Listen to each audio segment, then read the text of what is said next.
Hi again, Mr. Wakefield here. Welcome back, and we're looking at section 8.3 right now. We in the last couple of sections we learned about how to put a fraction in lowest terms, and we also learned about how to multiply and divide fractions. So naturally, at this point, we would also want to then learn how to add and subtract the fractions, since we already did multiplying and dividing. But the thing that's different about adding and subtracting is that just like when we were adding and subtracting terms all the way at the beginning of the semester, in fact, I'll review that with you here and you'll see the connection. Very first day of class, okay, we said that when you add and subtract terms, something had to be the same, and it was the variable part of the term, okay? In other words, that the variable part of the term, if it's the same, then that makes them like terms. And so when you add and subtract, you cannot add or subtract terms together unless they have that same variable part of the term, which would make them like terms, okay? Whereas when you multiply terms, okay, and somewhat when you divide as well, they don't need to be like terms. Nothing needs to be the same. You could just multiply anything that's given to you, and nothing needs to be the same. Well, fractions work in a very similar way, okay, where when you're multiplying fractions together, let me just look at, depending on when you did it, but the last section that we did, 8.2, nothing needed to be the same in any of these problems when we multiplied fractions together. We just did it, okay, just like when you multiply terms. So when you multiply, nothing needs to be the same, okay, just like in 6.3 here, what I'm looking at here.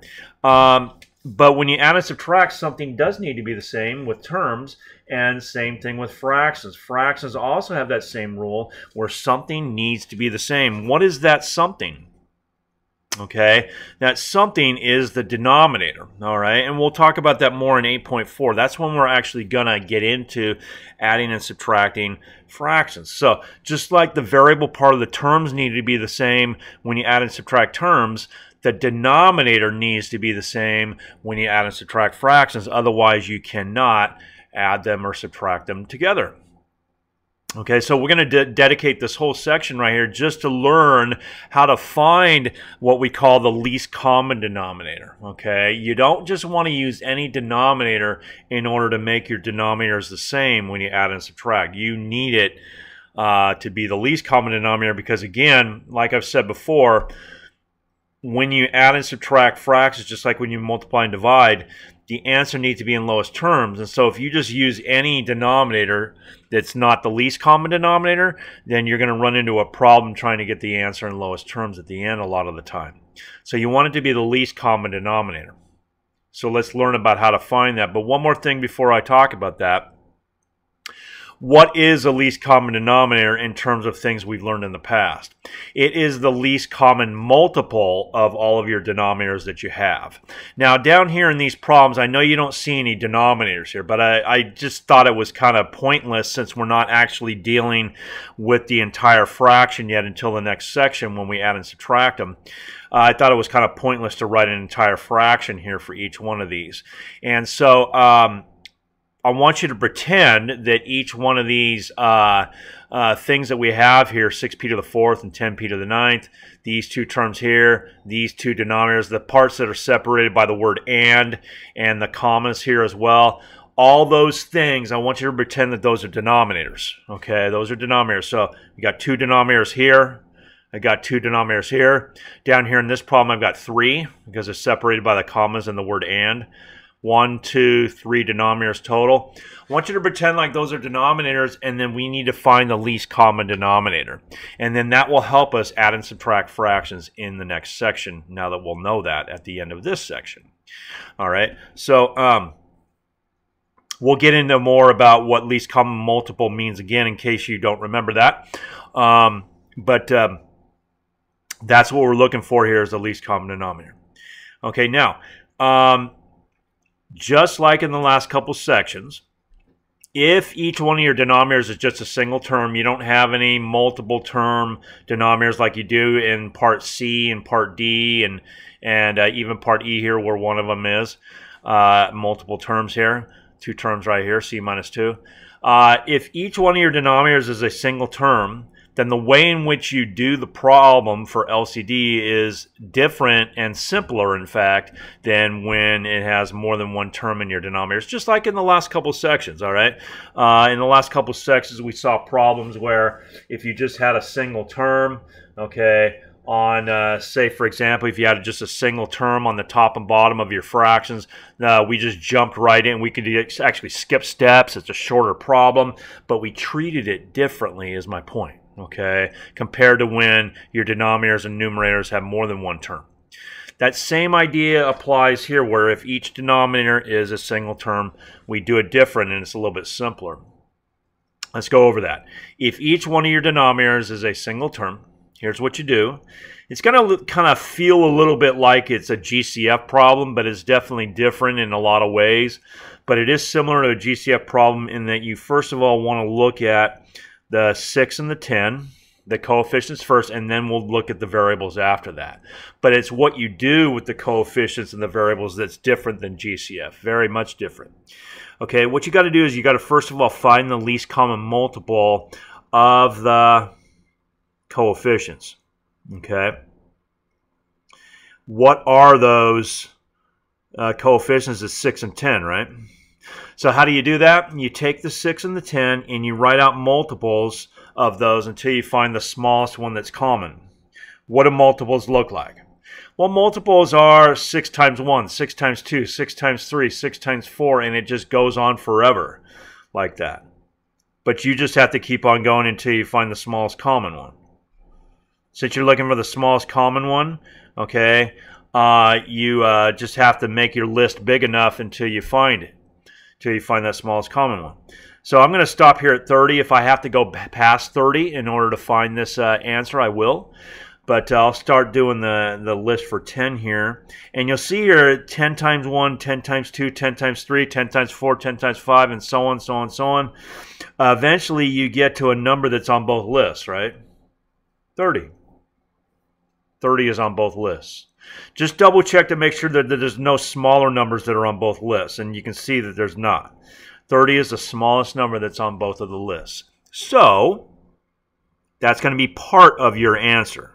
And I say part of the answer because just like you do with GCF, you have to consider the variables as well. Okay, so let's put 30 in the answer. Okay, now here's the thing.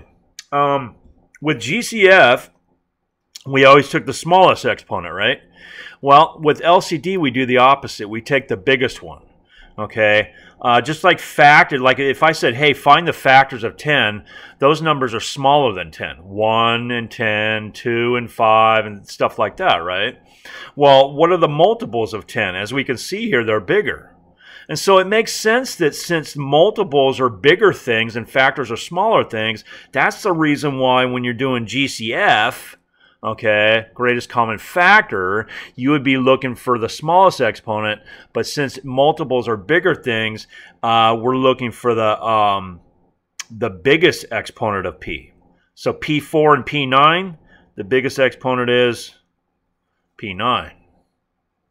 And that's it.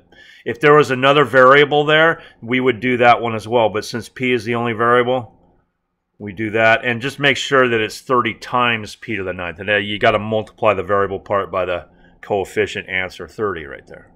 Let's do that one more time here because, again, here in problem B, we have single terms for each one of our denominators. And so we do the same thing. We first of all take the least common multiple of the coefficients.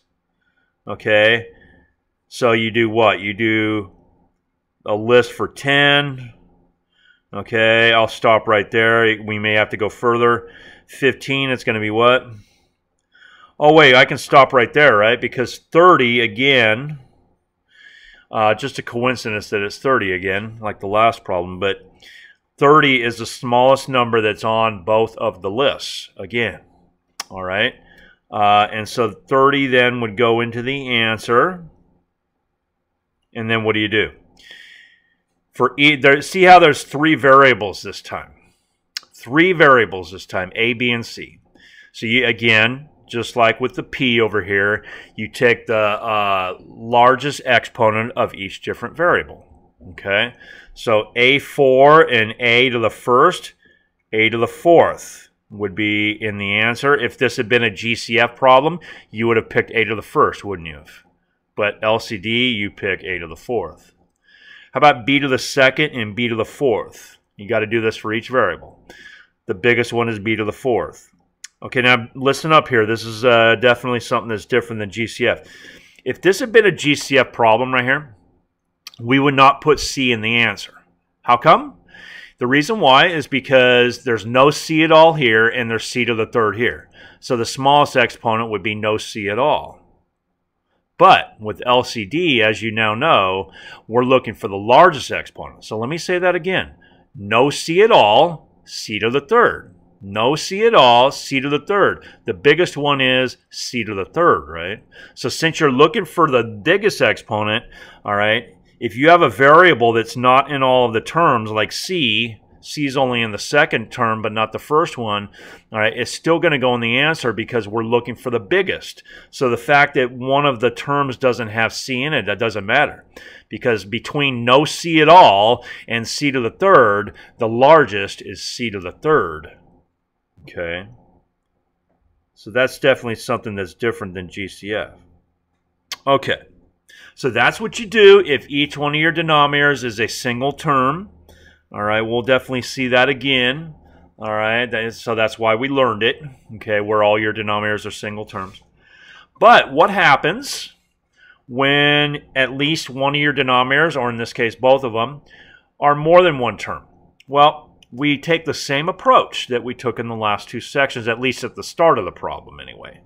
Okay, we have to factor everything, and then we have to underline our factors. That, you know, that part where we did the red pen and the green pen and all that. Okay, so let's do that right now. Both of these have GCF, so make sure to do that first. This one has a GCF of 8. And then you can see that leftover bracket right there. It has two terms with x to the first power, so that makes it automatically prime. So this problem is now done factoring. Okay, let's move over to this one now.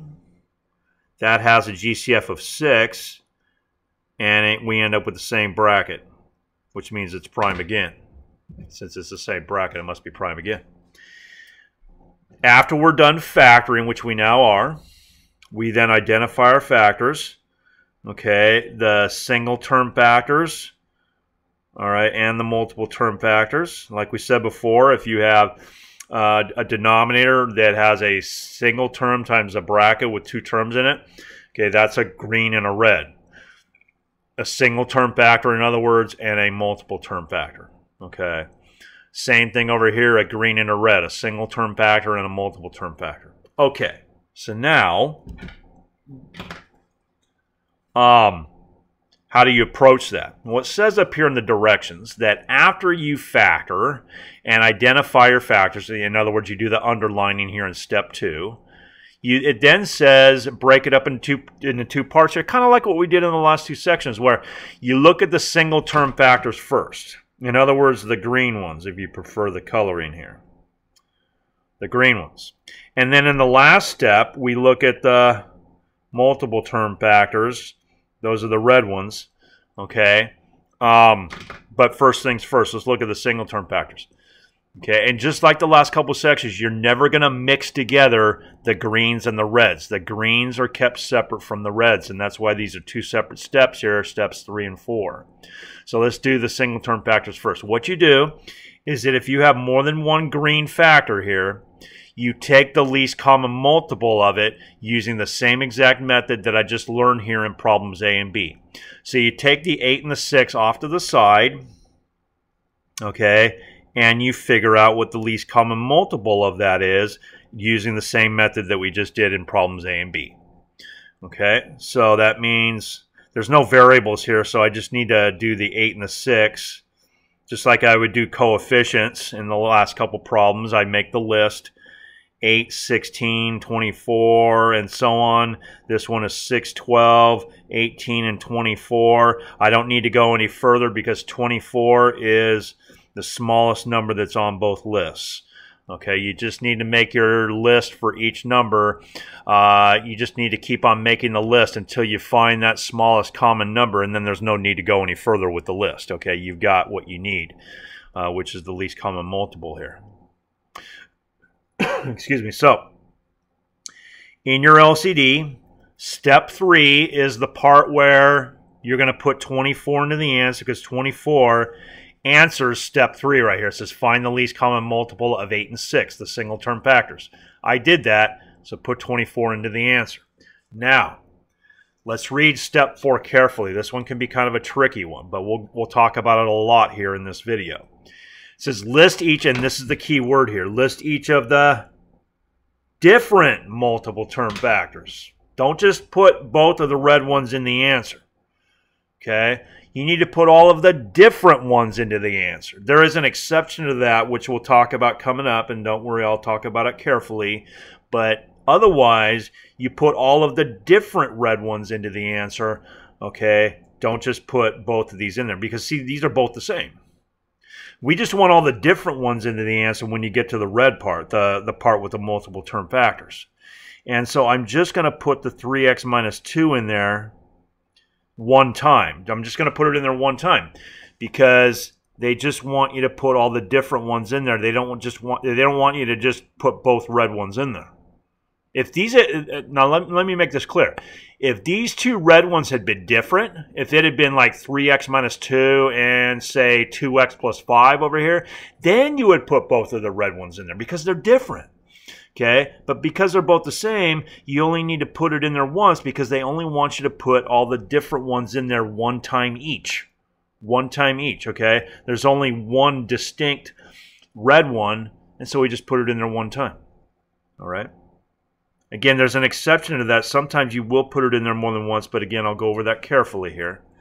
Okay? In fact, we'll see that here in the next problem, and you'll see the difference. Once again, since all 3 of your denominators have more than one term, we need to factor them completely. Do your red and green identification, okay? Again, you don't need to use the colors. I just do that to make it easier for you guys to see what I'm doing. And then we go from there and we do the same thing that we did in problem C. So this one has a GCF. W minus 6 is prime. It doesn't break down to 2 brackets because it is 2 terms with W to the first power. The next one here has a GCF of 7W.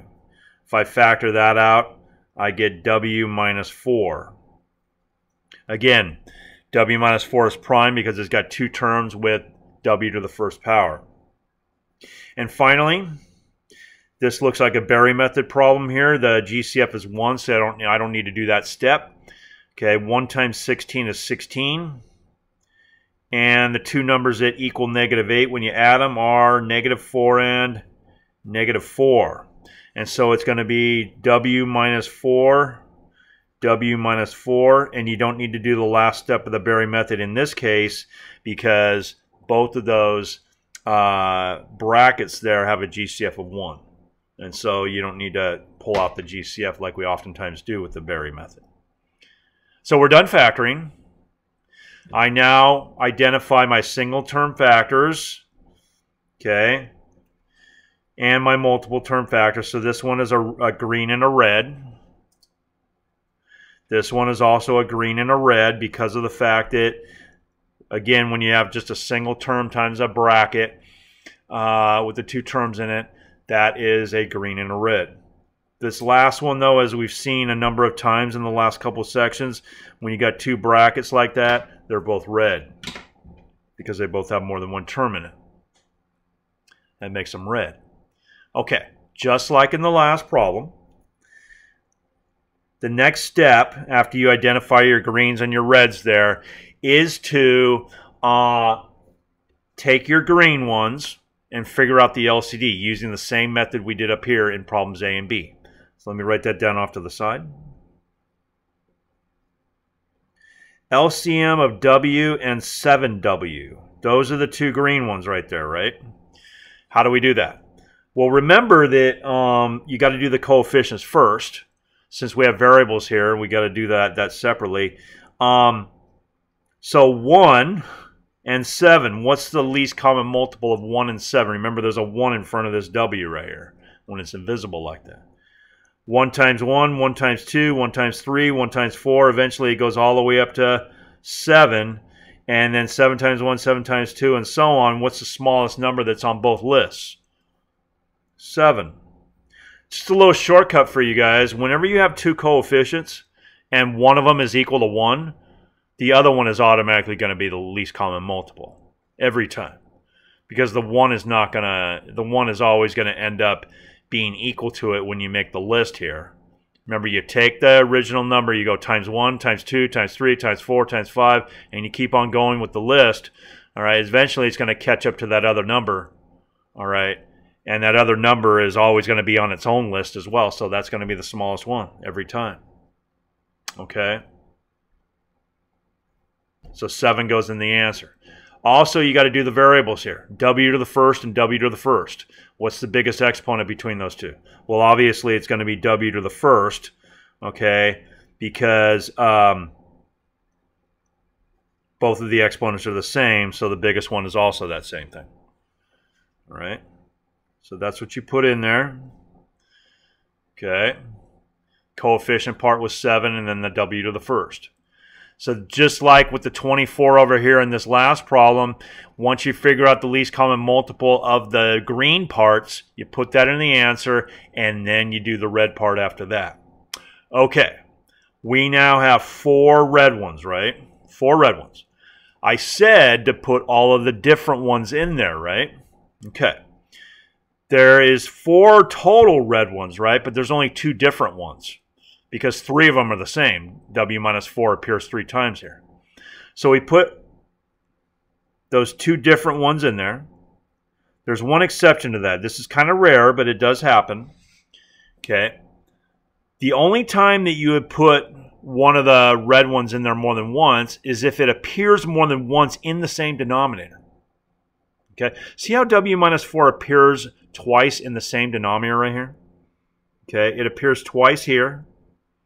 Okay, so when that happens, if if any red one appears more than once in the same place, like if it appears twice in the same place, then you count the largest number of times it appears in any of the places. Let me show you what I mean. W minus 4 appears none here, right? W minus 4 appears once here. W minus 4 appears twice here. Let me say that one more time. W minus 4 appears not at all here in this denominator. Appears once here and then twice here. What's the largest number of times that it appeared in any of those 3 denominators? It's twice, right? None, once, twice. And so you put it in the answer the greatest number of times it appears in any of the denominators. That's only if it appears more than once in a denominator. That's the only time you need to worry about that. Otherwise, you can just put it every single red one, every single different red one, you put it in the answer one time each, like I said in the last problem. The only exception is if you have a red one appearing more than once in the same denominator. See how that did not happen over here, you guys? 3x minus 2 did appear twice altogether, but it never appeared more than once in the same denominator. 3x minus 2 appears once here, once here. See how it doesn't have the twice there like we did here in this problem? It appears once and once in those 2 separate denominators. But in this denominator, it appeared twice. That's the difference. Okay? So always put all your different red ones in the answer one time each. The one exception to that is if you have the same red one appearing more than once in the same denominator. So why did I put W minus 6 in the answer only once? Okay, it's because it appeared once here, but it didn't appear to any of these places. So once, none, none. The biggest number of times it ever appeared in the same denominator or in any denominator is once. Once, none, none. The biggest is once. All right? So you put it in the answer once. All right? So, But that's the thing, though. Unless it appears more than once in the same denominator, you can just do what we did in the last problem and what I explained in the last problem, which is just to put every single different red one in the answer one time each. Okay. By the way, I know some students ask about this. You could also write the answer like this. You don't have to. In fact, I prefer that you write it the first way here, as you'll see later. But this is also correct. Since you got w minus 4 being multiplied twice here, it's the same thing as w minus 4 squared. Okay, you could say that as well. You don't have to say both answers. You could just say one or the other. Okay, just wanted to make you aware of that. Lastly here, in problem E, whenever you have a single term denominator, just like when you have a single term numerator, okay, it's just a single green factor, a single term factor. And whenever you have a denominator, just like when you have a numerator, if it's just a one big prime polynomial, which this is because it's got a GCF of 1 and it has two terms with c to the first power, that makes it prime. That's going to be just one big red one. Red because it's got more than one term, but it's just one red one because it's prime. It doesn't break down to two or more parts. Okay, you can't factor it. Here's the thing, you guys. This one's kind of tricky because a lot of people say, oh, hey, I've got C here and I've got C here, so I'll just kind of merge them together and I'll say that C minus 2 is my answer.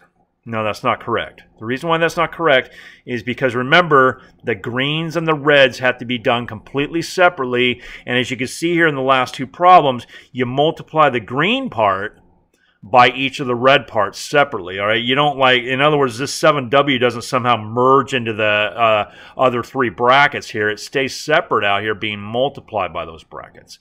So it's kept separate, being multiplied by the red parts, but it's still separate, okay? So it's the same idea here, okay? You keep these separate. One other thing I want you to be aware of, though, that we haven't seen yet, though, is that if you have just a single green one, in the last two problems, we had two green ones, so that was different. If you just have a single green one, there's not another green one to compare it to like we had with W and 7W. You had to find the LCM because you had two of them. Okay, you had to find the LCM of 8 and 6 because you had two of them. Since we don't have another green one, how can you find the LCM? You can't really. Okay, but the way it works is that when you do the third step right here where it says to find the LCM of the green ones, you just, if you have just one green one, it just drops into the answer. Okay, there's nothing to compare it to.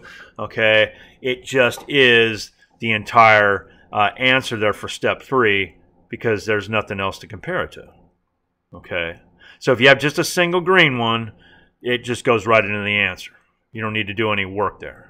If you have just a single red one, same thing. That also goes into the answer. You got to put a bracket around it because, as I said many times here in the last few sections, if you've got something with more than one term in it and you're multiplying it by something other than 1, we're multiplying it by C here.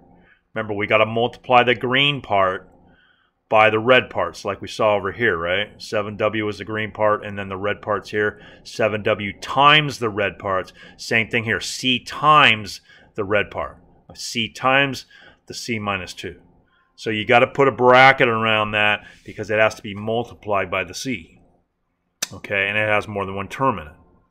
Okay, if you just write this right here, if you write it like that right there, you're not, it looks like you're just doing C times C. Okay, I've probably mentioned this before, but when you multiply something by a polynomial, in other words, if you push a polynomial, if you push the C minus 2 up next to this first C right here without a bracket around the C minus 2, it makes it look like you're just multiplying the first C by the first term here only. But when you put a bracket around it, it indicates that you're multiplying by the entire C minus 2. And you have to do that, okay? The green part has to be multiplied by each red part entirely. That's why each one of the red ones, even if they didn't originally, you got to put brackets around them because it got to be multiplied by the 7W and by each other as well. But they have more than one term in it, okay? So the red ones should have brackets around it in these LCD answers, Okay, even if they didn't originally. So this is your final answer right here. So in other words, and you'll see this sometimes, this is a good way, just a nice little shortcut. If you get a problem that has just one green one and just one red one, those two things go into the answer. There's nothing else to compute or to calculate. All right, one green and one red, they just both go into the answer as they are. Just remember to put a bracket around the red one if there isn't one already. Okay? So that brings us down to these last three problems. Please try these problems. They're very similar to what we just talked about. Hit the play button after that, and we'll take a look at the answers for that. Okay, number one. Again, because there's more than one term in each one of the denominators, these two denominators, separated by the word and here, we have to factor. These are the factors. They're all red. Pardon me if it doesn't look like that there. Okay, I know it looks kind of purplish, all right? These are all red because they are all factors with more than one term in it, as we learned how to do the underlining there of the identifying of the factors.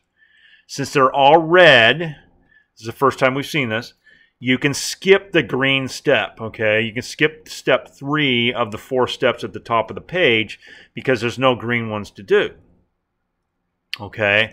So then we go to the final step where we what? We put all of the what? All of the different red ones into the answer. There's 4 total red ones, but there's only 3 different ones because 2 of them right here in the middle are the same, aren't they? So we put all 3 of the different ones into the answer. No green ones because we skipped that step. But you put all the different ones in there. Now, is this one of those problems like we saw in problem D right above this here? Is this one of those problems where you got to put one of the red ones in there more than once? No, it is not, because the none of the red ones here, none of the 3 different ones, none of them appear in the same denominator more than once.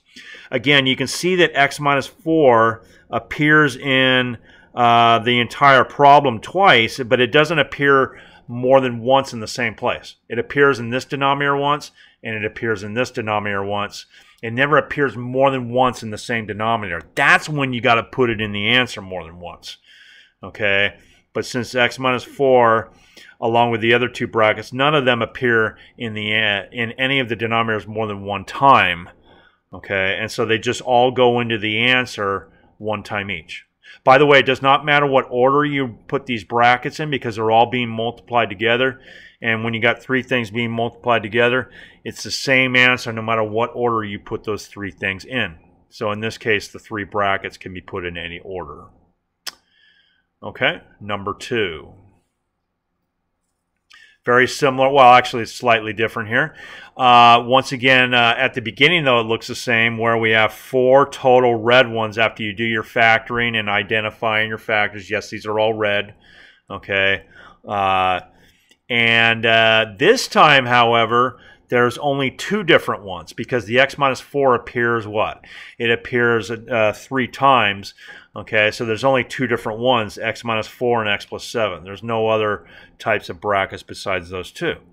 So what I do is I put each one of those 2 into the answer one time each. But x minus 4 needs to actually be put in there twice because why? Because it appears twice here. And it appears once here. So the greatest number of times it appears in any of the denominators between twice and once, the greatest is twice, right? So you got to put it in the answer twice.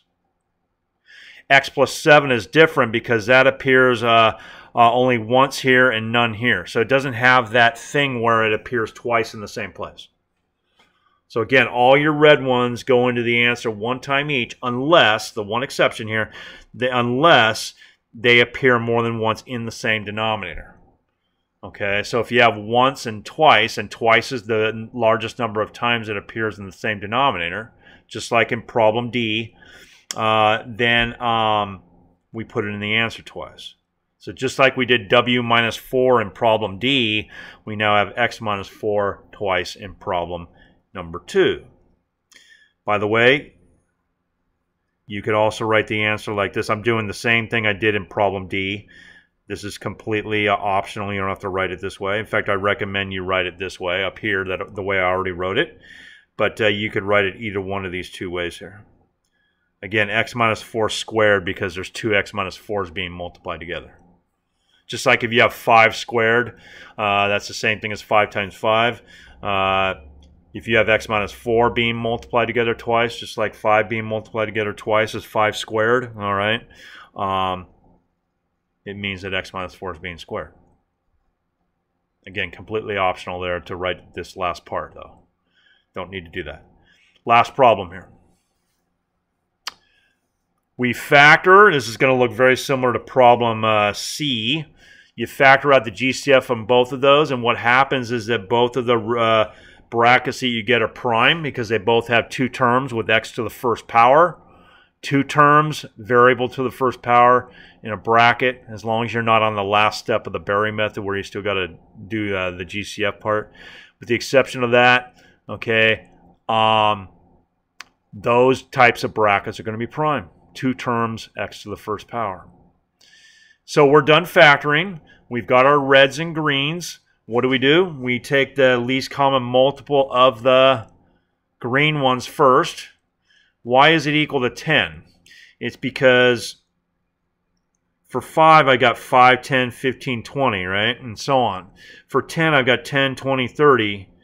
But the smallest number on both of those lists is 10. And so that's why I'm going to put 10 into the answer right here. What else goes into the answer? I won't show it yet. I want you to think about it if... I want you to think about it here. You might already have it written down on your paper. But let's talk about it here. You put all of the different red ones in the answer, right? So you got to put both of these, since they're different, into the answer as well, okay, along with the 10, just like we've been doing. Do not put either one of these two things, x plus 5 and x minus 3.